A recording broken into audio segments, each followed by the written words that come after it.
Hey guys, so this is problem number 2 for the review guide for exam number 2. Here we have a system of members and it is asking to find BC, FC, and FE. Now this problem might look a little complicated, but it'll be simplified if we can just draw a free body diagram.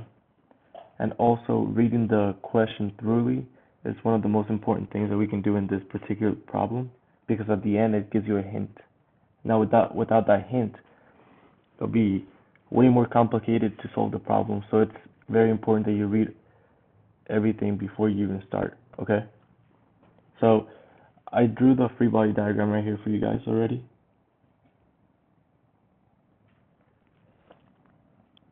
And the hint that it's giving us, it says the force acting on pin G, which is right here,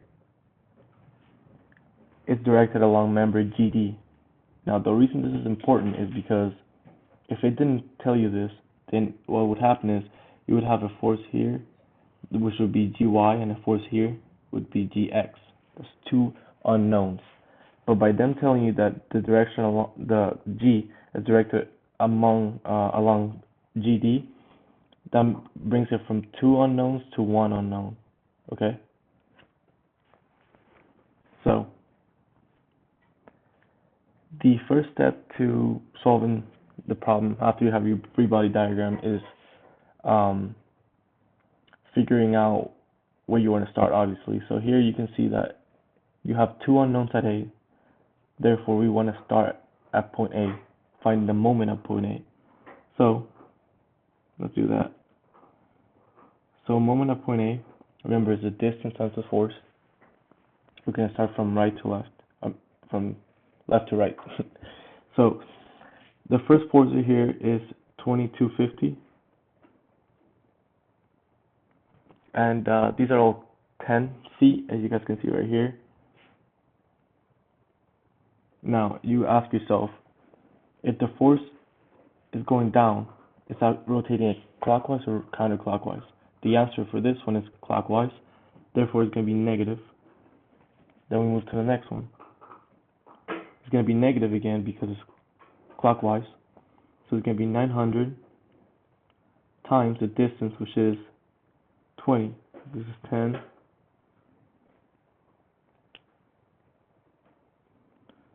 10 here. 10. Okay. So it's going to be times 20 because there's the distance of this one plus this one, minus 900 again times 30 this time because the distance. Okay. Now for the GD, you want to bring it out here, and it's going to be a little bit easier if we just simplify here. So for Y, it's going to be 3 over 5 GD, and it's going to be 4 over 5 GD. Now, it doesn't matter which one you do first, but let's say if you pull to the Y direction, right? Are you going to be pulling, is that going to make a clockwise or counterclockwise rotation? The answer is going to be counterclockwise, therefore it's going to be positive. So it's going to be plus 3 over 5 times, if the force is in the Y, the distance in the X. So it's times 30 minus, because if you pull towards the right, that's going to create a clockwise rotation. So it's going to be minus 4 over 5 times the distance in the Y, right? The distance in the Y is 10. Okay. So that's the first portion of it. Now you want to solve for all this equation, this big equation, and then you're gonna get GD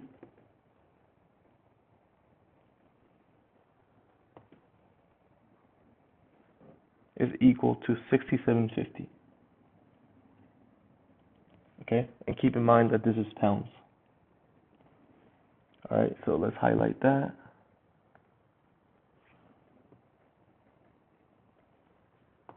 And let's move on.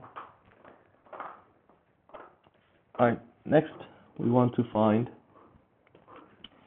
the forces in the x. Now you can do forces in the x first, and then you can do the forces in the y. It doesn't matter which one you do first, but let's do the forces in the x. Oh, sorry.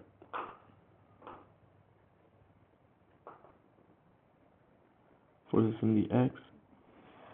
Okay, so in the x direction we have a negative ax. And you may ask, how do I know that ax is negative? Well, if you solve it, we can always assume it's positive, and if you solve it and you get a negative, it's because the ax was negative, or is going in the negative direction. I'll say that again. If you assume that it's positive ax, that's fine. But if when you solve for f of x, and the final answer is negative, that means that you got your direction wrong. Okay? I already did this problem, so I know that the ax is going to the left.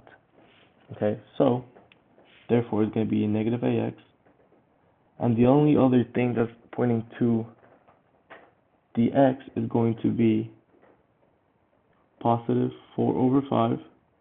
It's positive because it's going to the right. GD.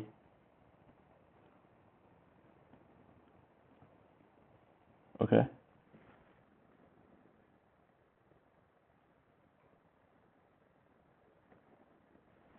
Now, if we solve for this, ax equals, remember GD is 6750, so it's 4 over 5 times 6750, which is 5400. Alright, let me highlight that.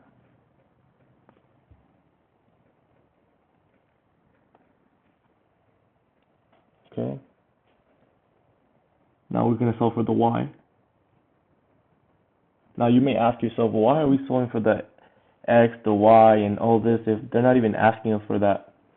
You'll see why in a moment, but to answer that question quickly, when you see these problems, you kind of want to see how you want to solve it, right? You can do methods of sections, or you can split the problem in half, right? And then you could solve it for the left side or the right side. So that's what we're aiming to do. I should have mentioned that earlier. Therefore, you need those forces in the x and y for A. So let's continue. For the f of y, you have a positive ay because it's pointing up,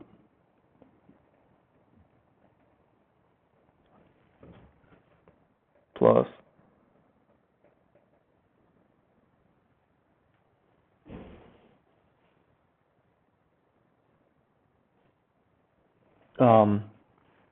plus GD times 3 over 5 minus 2250 minus 900 minus 900. Okay? When you solve all this, you're going to get 0. You're going to have to take my word for it. But that's what you get. Okay? Then, I'm going to highlight that. And we're going to move on to the next part of the problem. Alright, so, since we're going to section this off, we are going to just draw the left side, because this is the simpler side, right?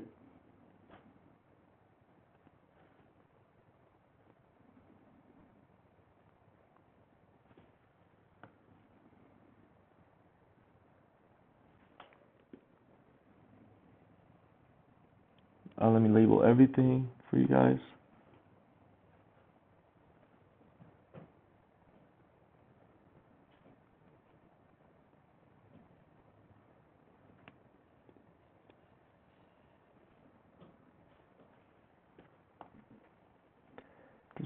B.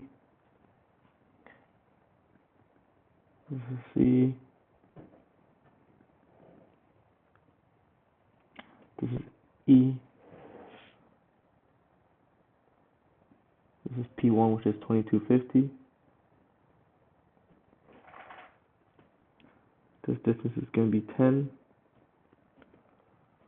We know that this is AY, and this is AX. Okay?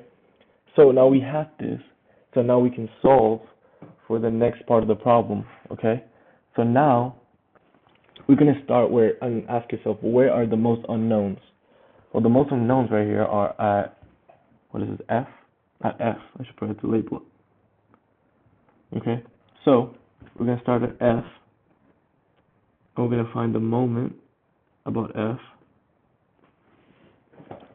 And the only moment that we need here would be BC. Oops.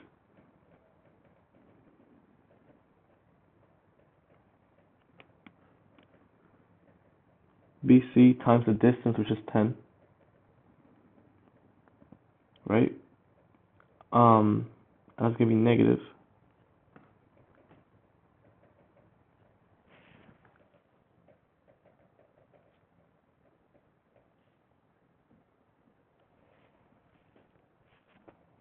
Sorry, no, it's not going to be negative.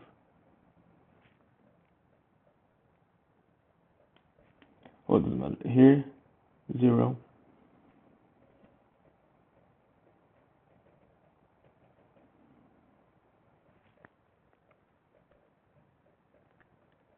Okay? So therefore, BC equals 0.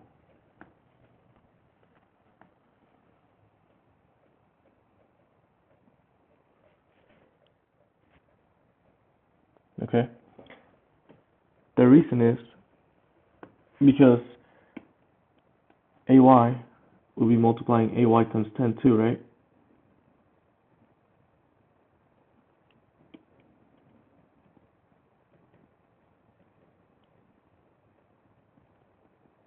But AY is 0, so it's going to be 0, okay? Then we do the next one. So we already know that BC is 0. Then we want to do the forces in the Y. Okay? We have 0, AY is 0, plus FC,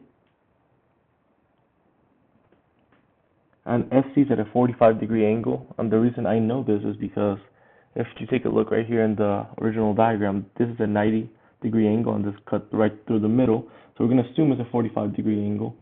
So since you want the Y, you can do sine of 45 minus the 2250. Alright, and then when you solve for all that, you're going to have to take my word for it. FC is going to come out to 3181.95, or sorry, 3181.98 pounds. And this is important that you know that this is pounds, okay? When you convert those pounds to kips, you get 3.18. Okay? And then you're going to find the forces in the X. And the forces in the X is going to be 0 from the BC minus AX, which we already know is 5400. Okay? Plus FE plus the FC, which we're gonna have to use the pounds because we're using pounds here. Okay, so just keep that in mind. If you use pounds, then you're gonna have to use everything in pound. If you decide to convert this into kips and use kips, that's fine. So 5400, and then the last one is gonna be the 3181.98 times the cosine of 45. Okay?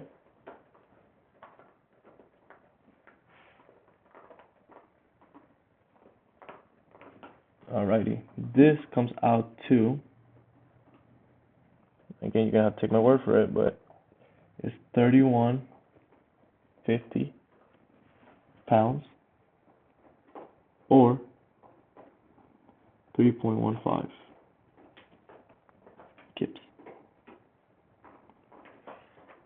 Well, I hope this helped, and I hope this clarifies the problem a little bit more. Feel free to ask me any questions, and thank you guys for watching.